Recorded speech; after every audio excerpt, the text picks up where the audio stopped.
Well, by him saying that, though, does that mean that he's willing to apologize for birtherism claims that he called on for years? I think the president has made plenty of comments on that front. I think the point is that ESPN has been hypocritical. They should hold anchors to a fair and consistent standard. ESPN suspended a longtime anchor, Linda Cohn, not too long ago for expressing a political viewpoint. The network's public editor has said that there is a perception that ESPN has become political, and that has harmed the network. This is clearly a political statement. They should be consistent in whatever guidelines that they have set themselves in that front. John? Couldn't you say the same Guys, thing I'm about sorry, I'm him? going to try to Couldn't you keep say the moving same so I can thing cover about as not much ground as apologizing possible. for John, go birtherism, ahead. Which is not true? Do you still stand by your statement of the other day when you said that what Jemele Hill did was a fireable offense? I do, and again, I think that they laid that out themselves by suspending one of their own anchors for political comments. Did you overstep? Go ahead. Back on the president's response to the London attack, is the president aware that the British Prime Minister said that his speculation was not helpful? What was his reaction? I know that the president and the prime minister spoke, and we'll offer a readout on that call later today. I believe it did. I understand it may have come up. The president this morning tweeted that chain migration could not be a part of any immigration bill. What did he mean by that? The president is focused on making sure that in the efforts of these ongoing conversations between both Democrats and Republicans, that we deliver on responsible immigration reform. He wants to help American workers and families. No deal has been reached on this process. He supports making an agreement on DACA, but that would have to include massive border security and interior enforcements. The president continues to push for those things. He's still 100% committed to the wall, and we're going to be laying out what our specific priorities and principles are in that front over the next 7 to 10 days, and we'll make sure that you guys are all part of that. David? That he laid out, chain migration, this is referring to the idea that people given status in a bill could not then sponsor relatives later for immigration status. Has he drawn a red line on that? As you know, this president doesn't use the term red line, but again, we're going to lay out specific priorities, what that looks like over the next 7 to 10 days, and I'd imagine you'll get more details on that front. It was said several times yesterday by the president and on Air Force One by one of your deputies that the White House did not support an immigration bill that deals with amnesty. How would you define amnesty, and does a path to citizenship for Dreamers or other undocumented people fall into that category? The president supports the DACA program and supporting making a deal on that, but again, that has to include that massive border security. That could include a path to citizenship. The DACA is deferred deportation, as you know, enshrining that in the law. The whole definition says deferred, so I think that takes away the idea of the permanent piece. When the idea of DACA, literally the definition of it is deferred action, meaning it's not a permanent process. You do support, so you don't support the path to citizenship. Is that what you're saying? Again, we want to have these conversations. We're going to lay out exactly what those principles look like over the next 7 to 10 days. Right now, our goal, our focus is making sure that that program gets taken care of, with also coupling that with massive border security, interior enforcement, some of the specific things that we'd probably like to see into sanctuary cities, expedited removal, more immigration judges, supporting things like the RAISE Act. Those are things that you'll see us focus on and talk more about in the coming days. Hallie? As I know you're tight on time, number one, the president said today he wanted the travel ban to be larger, tougher, and more specific. As you know, arguments are set to start next month on the travel ban currently in place. Why is he fighting for it if it's in fact too small, not tough enough, and too broad? It's a step in the right direction. The president's travel executive order is motivated by national security, and every step we can take to protecting people in this country, that's a step we're going to take, and we're going to continue to push forward. John Decker? On the second part there on your comments on ESPN, did it give you any pause to make those comments about a private company from the podium here at the White House? I wasn't being talked about a private company, but an individual. Francesca? Thank you, sir. A question, but a quick clarification on the ESPN matter. You had said it was a fireable offense. That's being interpreted as saying that she should be fired. Are you or the president saying that she should be fired? That's not a decision that I'm going to make. That's something for ESPN to decide. Again, I was asked about that. I think it is a fireable offense based on the standard that ESPN has set themselves by saying that people that go too far and make political comments have been suspended from their own network. I think that is a consistency that they should probably focus on. Margaret?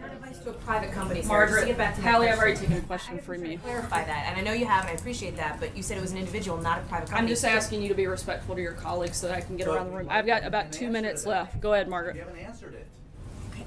Could you? I'll yield if you want to answer. Go ahead. Thank you. And this will be the last question since we're tight on I time. Can we do schedule before the end? That's all Well, right. I wanted to ask. I don't want to take Margaret's question away. I just was calling on that clarification, Sarah, because you said you don't have advice for a private company, yet you're giving advice to ESPN. I said it's not my decision to make for a private company. I was asked specific about that individual. I made a comment. I stand by it. I think ESPN needs to stand by the standard that they have set in the own actions that they've taken about previous employees.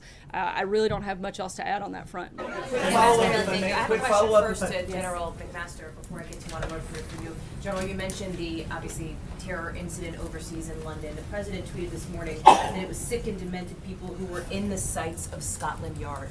You may have seen Prime Minister May said it was not helpful for people to speculate. Did the president share information that he wasn't supposed to? And if not, why was he speculating? I think what the president was communicating is that obviously all of our law enforcement efforts are focused on this terrorist threat from for years. Scotland Yard has been a leader, as our FBI has been a leader. So I think if there was a terrorist attack here, God forbid, that we would say that they were in the sights of the FBI. So I think he didn't mean anything beyond that. I'm sorry, I'm not clear. Meaning he was saying generally terrorists are a focus for Scotland Yard, or was he saying in this specific incident Scotland Yard knew potentially this was coming? I think he means generally that this kind of activity is what we're trying to prevent. And so these organizations that are responsible for it, whatever comes out of this investigation, that remains to be seen. It is likely that law enforcement had been working on that problem set. And did that come up in the call with Prime Minister May? I was not on that call this morning. To you on North Korea, obviously there's more UN Security Council action that could be taken. Are you at all hopeful that there is any chance for a full oil embargo as this administration had wanted? Or at what point President Trump himself said this was a small step, the last UN Security Council vote? I think disagreeing with you, but Secretary Tillerson agreed with him that it seemed to have been a small step. So at what point does this administration take a bigger step and, for example, put tougher sanctions on China in order to put pressure on North Korea? Well, I think, first of all, let's talk about what a big sanctions resolution this was. The first one was $1 billion. This second one was $1.3 billion, not counting the 30% decrease in oil. We did a 55, and just imagine if this happened to the United States, a 55% reduction in diesel and oil. Overall ban of natural gas, overall ban of any substitutes, overall ban of textiles, stopping the laborer program, which we call as modern day slavery, stopping all joint ventures so foreign investment goes in there. We have cut off now 90% of trade going into North Korea, and they are saying that this was strangling. So, whether some believe it's big or small, I think what the president's saying is this is just the beginning of what we can do. So it's going to be, by the time we get going on this, if we have to go further, this is going to look small compared to what we do. But no, it was a massive sanctions bill. And I think the fact that we had a 15-0 record and you have China on board and Russia on board, I think that's very important. We've cut 30% of the oil. Is there more you can do? There's always more you can do. But then you get into the humanitarian aspect of it, which is at what point are you going and actually hurting down to the people of North Korea? But we will always explore all options that we have. Any indications right now that sanctions will work towards North Korea?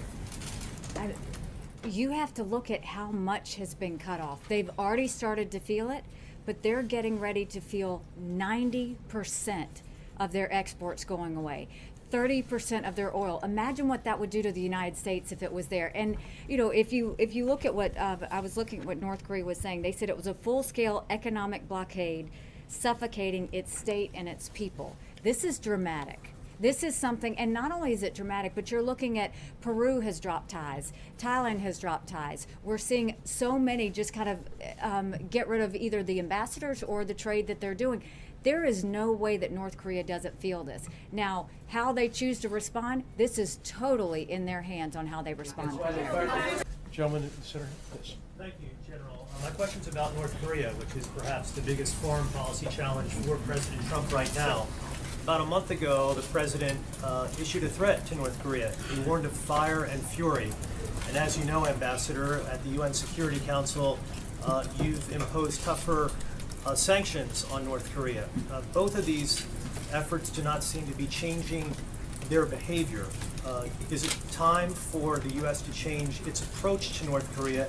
Is that something that you're contemplating? And General, if you could weigh on this as well, I appreciate it. I think what was really important with North Korea was that we try and push through as many diplomatic options as we have. If you look at the resolutions that have passed in the last month, the two of them, they cut 30% of the oil.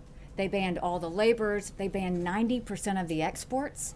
They banned joint ventures. We've basically taken it, and in the words of North Korea, we have strangled their economic situation at this point. That's going to take a little bit of time, but it has already started to take effect. What we are seeing is they continue to be provocative, they continue to be reckless, and at that point, there's not a whole lot the Security Council is going to be able to do from here when you've cut 90% of the trade and 30% of the oil. So having said that, I have no problem kicking it to General Mattis because I think he has plenty of options. General, can you weigh in on that too? No, I just emphasize the point that Ambassador Haley made. These sanctions are just now taking effect. What's really important is rigorous enforcement of those sanctions so that we can really let the economic actions and diplomacy progress as best we can. But I think we ought to make clear what's different about this approach is that we're out of time, right? As Ambassador Haley said before, we've been kicking the can down the road and we're out of road. And so for those who have said and have been commenting about the lack of a military option, there is a military option.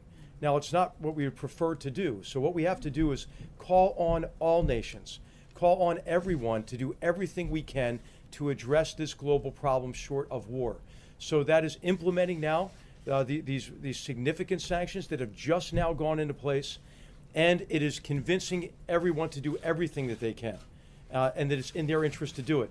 What's different, I think, about this approach to North Korea is worth noting. First of all, there is consensus among all key nations that denuclearization of the peninsula is the only acceptable objective. The second thing is, this is not an issue between the United States and North Korea. This is an issue between the world and North Korea. And the third recognition is there is a lot that we can do